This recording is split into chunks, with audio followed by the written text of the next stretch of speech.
स्वागत है। आज हम महाभारत की कुछ ऐसी गहराइयों में उतर रहे हैं जहां वचन, श्राप, नियति ये सब टकराते हैं। हाँ, और इनके जो परिणाम हुए हैं, उन्होंने तो मतलब पूरे युग की दिशा ही बदल दी। बिल्कुल।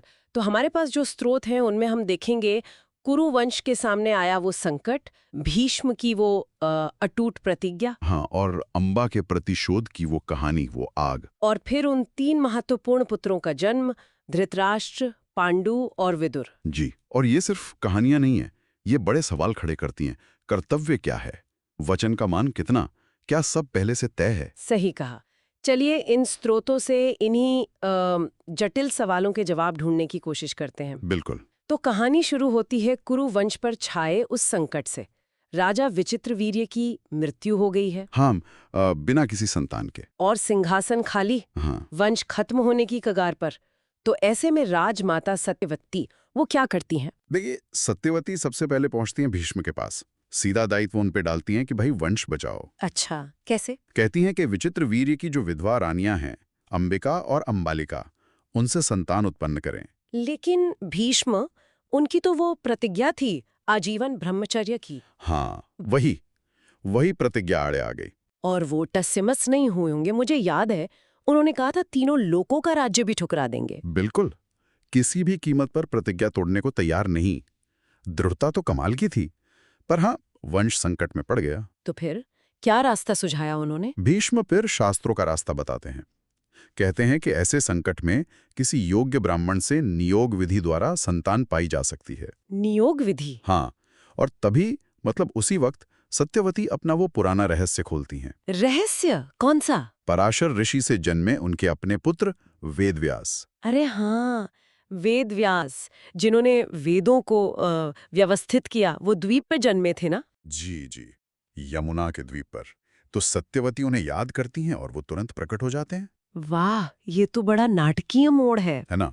तो व्यास नियोग के लिए मान तो जाते हैं, पर एक शर्त रखते हैं। शर्त? वो, कैसी शर्त? वो कहते हैं कि क्योंकि सत्यवती को संतान तुरंत चाहिए, रानियों के पास वो 1 साल का व्रत नियम करने का समय नहीं है, हम्म। इसलिए उन्हें मेरे नैसर्गिक रूप में, मतलब मेरे तपस्वी रूप में ही स्वीकार करना होगा।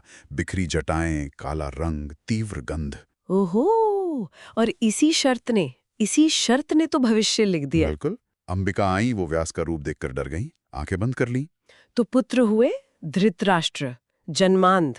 मतलब यहीं से वो नींव पड़ गई मोह और अंधेपन की, जो बाद में। बहुत संभव है, बहुत संभव है कि नियति ने यहीं इशारा कर दिया हो। और फिर? अंबालिका अंबालिका आई, वो डर से पीली पड़ गई। तो पुत्र पांडु श्वेतवर्ण के जन्मे, शायद एक संकेत उनके अल्पायु जीवन का। ये सोचने वाली बात है। और तीसरी बार सतीवती ने फिर अंबिका को भेजा। नहीं, इस बार अंबालिका को दोबारा भेजा गया, पर वो इतनी डर गई थी कि उन्होंने अपनी जगह अपनी एक दासी को भेज दिया। दासी को? अच्छा। हाँ, और वो दासी व्यास के सामने सम्मान और सेवा भाव से पेश आई। व्यास प्रसन्न हुए। और उसे वरदान दिया। हाँ, उससे जो पुत्र जन्मे वो थे धर्मनिष्ठ विदुर। विदुर, वही विदुर जो यमराज के अवतार कहे जाते हैं, बिल्कुल सही। जिन्हें एक पुराने श्राप की वजह से मनुष्य रूप में जन्म लेना पड़ा था, मानो हस्तिनापुर के दरबार में विवेक की आवाज बनने के लिए ही आए हों। तो देखिए कैसे मतलब एक एक क्षण की प्रतिक्रिया, डर, सम्मान, इनसे कैसे पूरे युग के पात्र गढ़ गए। बिल्कुल। तो इस तरह वंश तो बच गया व्यास के हस्तक्षेप से, लेकिन ये समाधान था या कहें कि भविष्य की और समस्याओं की शुरुआत? ये एक बड़ा सवाल है। और इसी से जुड़ी एक और कहानी है, विचित्र वीर्य के विवाह से अंबा की कहानी। वो भी तो एक अलग ही मोड़ था। हाँ, वो प्रतिशोध की कहानी है। देखिए, विचित्र वीर्य के लिए भीष्म काशी नरेश की 3 बेटियों अंबा, अंबिका, अंबालिका का स्वयंवर से हरण कर लाते हैं, बलपूर्वक। हाँ, स्वयंवर से। लेकिन अंबा अंबा तो मन ही मन किसी और को चुन चुकी थी ना, राजा शाल्व को। सही कहा। वो बताती हैं कि मैं मन से राजा शाल्व को अपना पति मान चुकी हूं। तो भीष्म धर्म का पालन करते हुए उन्हें शाल्व के पास भेज देते हैं, सम्मान के साथ। लेकिन शाल्व? शाल्व ने मना कर दिया। हाँ। ये त्रासदी देखिए। शाल्व कहते हैं कि जिस स्त्री को कोई दूसरा पुरुष जीत चुका हो, उसे मैं स्वीकार नहीं कर सकता, मेरा अपमान है। ओह, तो अंबा तो कहीं की नहीं रही। यहाँ से उनका जीवन पूरी तरह बदल गया। पूरी तरह अपमानित, अकेली, वो न्याय के लिए भटकती हैं और अंत में पहुंचती हैं अपने नाना होत्रवाहन के आश्रम। और वहां उनकी मुलाकात होती है परशुराम से। जी, जो भीष्म के गुरु भी थे। गुरु और शिष्य आमने सामने। हाँ, अंबा परशुराम से न्याय मांगती हैं, कहती हैं कि भीष्म को दंडित करें। अपनी प्रतिज्ञा कैसे तोड़ते? वही हुआ, भीष्म ने अपनी प्रतिज्ञा दोहराई, मना कर दिया। तो फिर युद्ध। हाँ, कुरुक्षेत्र के मैदान पर गुरु और शिष्य के बीच अभूतपूर्व युद्ध छिड़ गया। 23 दिन तक। हाँ, भयंकर युद्ध। दोनों ने अपने दिव्यास्त्र चलाए, धरती कांप उठी, देवता भी चिंतित हो गए। और नतीजा? युद्ध रुका। देवताओं और ऋषियों ने हस्तक्षेप किया। उन्हें पता था कि भीष्म की मृत्यु तो अर्जुन के हाथों लिखी है, इस युद्ध में नहीं। परशुराम ने भी शिष्य के पराक्रम को माना। लेकिन अंबा का क्या? उनका अपमान, उनका प्रतिशोध, वो तो अधूरा रह गया। अंबा ने हार नहीं मानी, उनका संकल्प और दृढ़ हो गया। उन्होंने सब कुछ त्याग दिया और तपस्या शुरू कर दी। हाँ, कठोर तपस्या। सिर्फ एक लक्ष्य, भीष्म की मृत्यु। कभी हवा पीकर, कभी पानी में खड़े रहकर, सालों साल। इतनी कठोर तपस्या कि भगवान शिव को प्रसन्न होना पड़ा। जी हाँ, शिव प्रकट हुए और वरदान दिया। क्या वरदान? कि अगले जन्म में तुम ही भीष्म की मृत्यु का कारण बनोगी।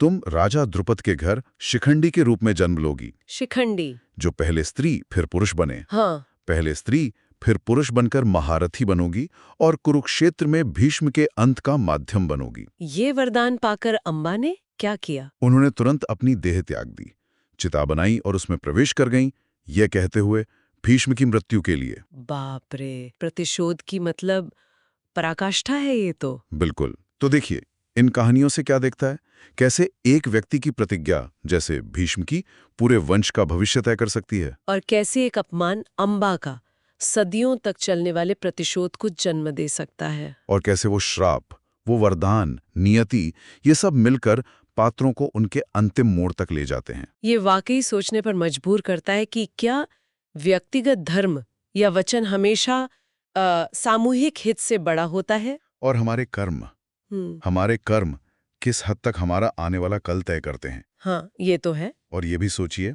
कि अगर शाल्व अंबा को अपना लेते, या भीष्म अपनी प्रतिज्ञा पर दोबारा सोचते, या फिर व्यास की शर्त का नतीजा कुछ और होता, तो शायद महाभारत की कहानी कुछ और ही होती। कौन जाने। ये तो बस कुछ पढ़ते हैं। इस महागाथा में तो और भी बहुत कुछ है समझने को, जानने को। बिल्कुल। अगली बार हम इस महागाथा के कुछ और पहलुओं पर जरूर बात करेंगे।